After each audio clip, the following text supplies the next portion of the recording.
যেদিন কেহ আসবে না কারো কোনো কাজে, যেদিন পাপী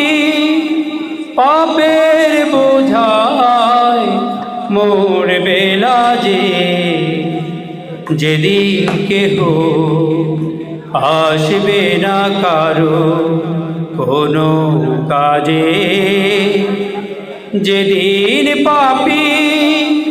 পাপের বোঝায় মরবে লাজে, সিরাত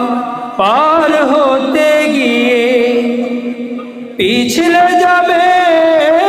কত পথি, আবার কেহ পুণ্য নিয়ে পার হয়ে যাবে ঠিক ঠিক। সে মহাদিনে মহাক্ষণে, সে মহাদিনে মহাক্ষণে পার করে